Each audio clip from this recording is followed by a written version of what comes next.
Bismillahirrahmanirrahim. Assalamualaikum warahmatullahi wabarakatuh. Oke, pada kesempatan kali ini kita akan coba ya mempelajari dan mengimplementasikan bahasa pemrograman C ya. Kita gunakan di sini compilernya secara online ya, di online GDB ya, www.onlinegdb.com ya, online C compiler. Nah, di sini masih yang sangat standar ya. Kita akan menuliskan file ini ya dengan namanya adalah main.c ya. Oke. Include ini artinya mirip seperti import di bahasa Java ya. Dia menyertakan suatu library yakni stdio.h ya. Semacam standar untuk input output ya. Misalkan di bahasa C ya ada untuk mencetak printf ya. Oke. Atau mungkin pindah baris ya, misalkan ganti ke baris berikutnya yakni \n ya, seperti itu. Atau mungkin untuk meminta ya inputan atau membaca inputan dari misalkan papan ketik keyboard, kita bisa gunakan nanti yakni scanf ya, atau mungkin bisa get ya, dan yang lain. Nah, di kesempatan ini kita coba untuk mendeklarasikan bagaimana untuk menghitung ya, mulai dari keliling persegi ya, luas persegi, persegi panjang ya di sini. Oke. Asumsi misalkan persegi panjang ini bertipe integer, padahal sebenarnya adalah real ya. Kita untuk memudahkan ya, contohnya seperti ini. Atau mungkin bertipe unsigned integer bisa ya, lebih tepat ya. Oke. Misalkan panjangnya kita definisikan, kita set ya dengan nilai 10 dan lebar nilainya adalah 9. Untuk integer keliling ya, maka secara matematik ya formulanya sama dengan 2 dikali panjang ditambah 2 dikali lebar. Oke.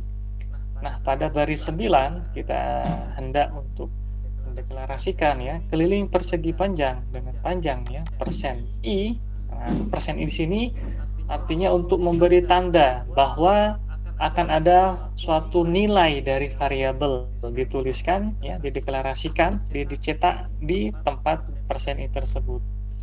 Kalau misalkan tipenya bukan integer ya, menyesuaikan ya, misalkan karakter maka persen c. Kalau string persen s ya. Tapi untuk string kita agak sedikit ada beberapa konfigurasi ya. Dengan panjang sekian, lebar sekian sama dengan persen. Nah, ini berurutan di sini. Oke. Persen i pertama untuk panjang ya. Jadi tidak keliru ya. Persen i berikutnya lebarnya lebar ya. Persen i yang terakhir adalah untuk variabel nilai variabel keliling ya. Oke, seperti ini dia.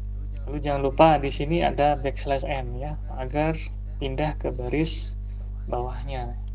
Oke, integer luas pun sama untuk menghitung di sini panjang dikalikan dengan lebar. Oke. Untuk menampilkan di baris 12 ya, penjelasannya sama dengan baris 9. Oke, ini contoh untuk misalkan deklarasi suatu percabangan ya, percabangan ya, di bahasa C mirip dengan bahasa Java ya atau bahasa Pascal ya. Tapi di Pascal kita mulai begin n ya. Di sini dia kurung kurawal buka, diakhiri kurung kurawal tutup ya, seperti itu. Ya, jika lebar kelipatan angka 2 seperti ini dan ya, lebar juga bernilai positif, maka bisa menampilkan baris 15 ini. Bilangan genap positif. Jika tidak sebaliknya ya. Ini baris 17. Oke, kalau yang sederhana misalkan seperti ini, jika panjang persen dari 2 sama dengan 0. Persen artinya dia operator modulo ya, mencari atau menghitung sisa dari hasil pembagian. Oke, untuk perulangan teman-teman semua di sini bisa deklarasikan contohnya untuk menampilkan pola bintang ya, pola bintang. Misalkan bentuknya apa ya, ada yang persegi panjang, persegi ya, entah kupu-kupu ya, atau mungkin baling-baling ya, bentuk huruf ya, atau mungkin bentuk angka dan semacamnya ya. Oke, yang baris 26 sampai 32 ini kalau kita eksekusi dia apa? Kita akan mendapatkan hasil seperti ini ya. Dia akan penuh seperti ini. Oke. Karena kita ganti dengan persen i ya. Maaf, dengan variabel i di sini ya. Kalau kita ganti dia misalkan dengan i, maka akan mulai dari ini ya 00 semua ya. Saat i berikutnya 1 ya, terus ya sampai 111 di akhir ganti baris 2 ya, dan seterusnya. Oke, kalau kita ganti dengan K, maka baris pertama akan tampil dia 0, 1, 2, 3, 4, 5 sampai ke panjang ya. Seperti itu, kita coba cek ya. Terus seperti itu ya, 0, 1, 2, 3, 4, 5, 6, 7, 8, 9, pindah baris 0, 1, 2, 3, 4, pindah baris 0, 1, 2, 3, 4, dan seterusnya. Oke, kalau kita ganti di sini dia panjang min K, maka hasilnya seakan-akan mulai dari awal sampai menurun ya. Jadi dia seakan-akan, bukan seakan-akan, akan menghasilkan 10, 9, 8, 7 ya, 1. Pindah baris ke bawah 10, 9, 8, 7, pindah baris lagi ya, terus sampai dia perulangan yang terakhir ya. Oke. Oke.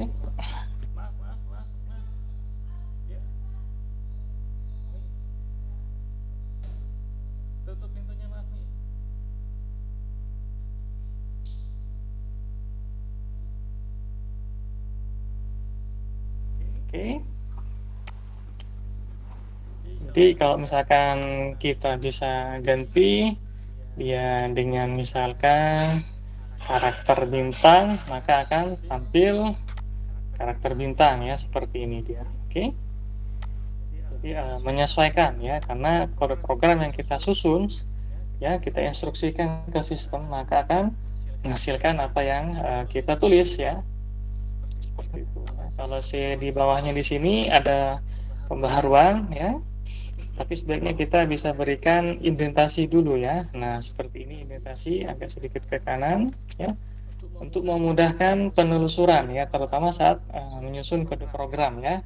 Oke, untuk bahasa pemrograman tertentu, misalkan di bahasa pemrograman Python, indentasi ini sangat penting ya, menandakan bahwa program yang ada di indentasi tersebut merupakan sub ya, program atau subkode dari yang ada di sebelumnya di awalnya ya. Itu menjadi pembeda, karena tidak ada tanda titik koma ya untuk di bahasa Python. Oke, untuk return 0 ini menandakan suatu metode ya, bertipe fungsi karena menghasilkan ya. Oke, return 0. Boleh nggak return 1? Silahkan. Return 100 boleh. Return min 2 boleh ya. Karena di awal ya kita bikin dengan tipenya adalah integer main ya. Untuk bahasa C ya, integer main. Oke, ini bahasa C ya, integer main. Main program yang akan pertama kali dieksekusi oleh mesin dari bahasa C ya.